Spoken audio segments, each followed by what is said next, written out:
Eu vou contar para vocês uma experiência que aconteceu comigo, um fato.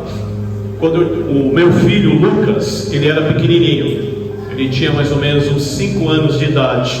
Eu morava em São Paulo e o meu filho, nessa época, a gente tinha um convênio médico particular, mas o convênio ele não cobria cirurgia. O plano ainda estava em carência. E aí o meu filho de repente começou do nada a sentir dores abdominais muito forte, e ele não parava de chorar.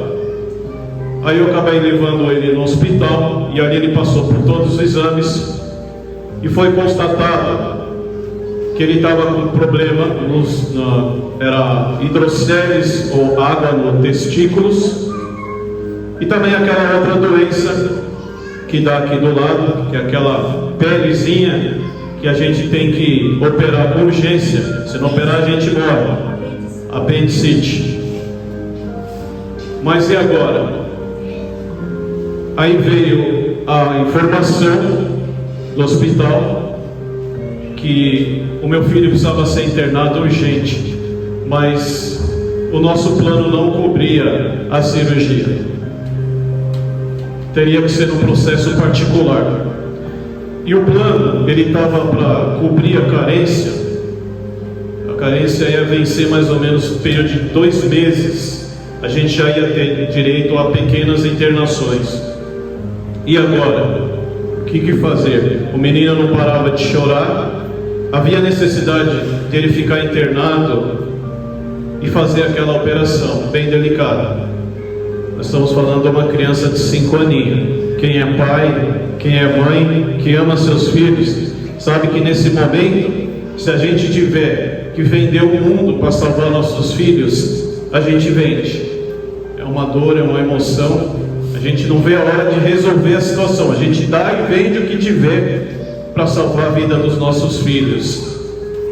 E nessa situação eu não estava com condições de pagar um particular para o meu filho. E ali se criou, aquele grande temor, aquela expectativa, aquela pressão psicológica que eles fazem. Eles chamam o setor do hospital, a parte burocrática, te chama numa sala, e ali eles começam a querer trabalhar a cabeça de vocês, saber se você tem alguma coisa para vender, se você pode vender, se você pode deixar um cheque calção, se você tem um cartão de crédito alto valor, se você pode pagar um particular. Então você entra ali dentro, ali pior você sai, porque eles não te chamam você ali dentro para falar: olha, o seu plano vai vencer daqui 2 meses, nós vamos te dar essa cirurgia. Aliás, era o que a gente gostaria de escutar, mas não foi assim. E a pressão foi aumentando, e você vê o seu filho ali sendo medicado, mas o principal ele não tinha. Aonde entra o poder da oração. Por isso que eu falo, meus irmãos, uma situação dessa é de vital importância que a gente esteja em santidade com o nosso Deus. A Bíblia fala que o nosso Deus, ele está atento para a súplica do justo. Ele jamais permite que o justo possa ser abalado. Eu percebi que naquele momento eu precisava orar, que era a única arma que eu tinha. Não tinha outra arma, não tinha o dinheiro para pagar aquela cirurgia, mas eu tinha o mais forte. Glória a Deus. Eu tinha o mais poderoso. Eu tinha a oração, essa arma poderosa que poderia resolver o meu problema. E assim eu fiz. Eu fui até o banheiro do hospital, e ali dentro do banheiro, lugar isolado, onde eu podia ali me ajoelhar e pedir para Deus que Ele resolvesse aquela situação para mim. E assim eu fiz. Me ajoelhei e pedi para que Deus pudesse, através do seu Espírito Santo, colocar a sua mão poderosa e ceder aquela cirurgia para o meu filho, porque ele estava com muito sofrimento.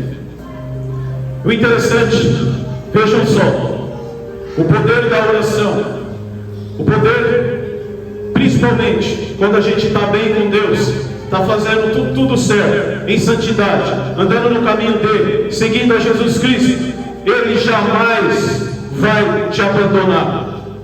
Eu entrei, fiz a oração e saí. Em 3 minutos, em 5 minutos, eu fui chamado novamente, eu e minha esposa, novamente no setor da diretoria. E ali, eles olharam para mim e falaram: nós daremos a cirurgia para você. Amém, igreja?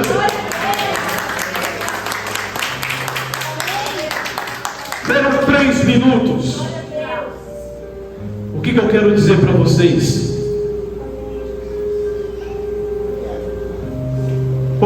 Eu não sei qual é o problema de vocês. Todos nós temos problema.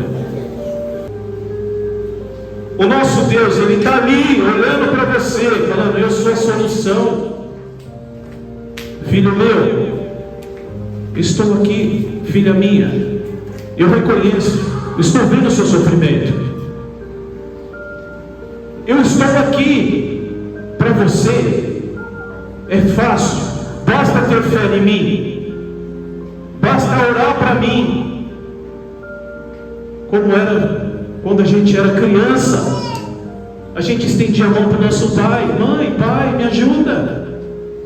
Mas às vezes temos dificuldade, falta fé, e Deus está ali, pronto para resolver seu problema, mas você não consegue orar.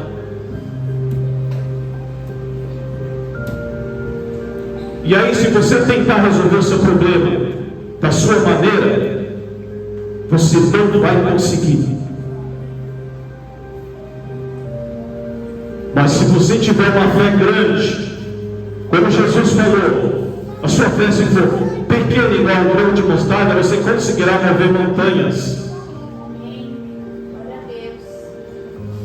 Irmãos, exerça o hábito, desenvolva e coloque dentro da vida de vocês a oração, para que vocês possam ser bem-sucedidos nesse mundo que está governado pelo diabo e que em breve será destruído o mal, e a paz será estabelecida finalmente nessa terra aqui. Amém, igreja? A oração é uma arma poderosa.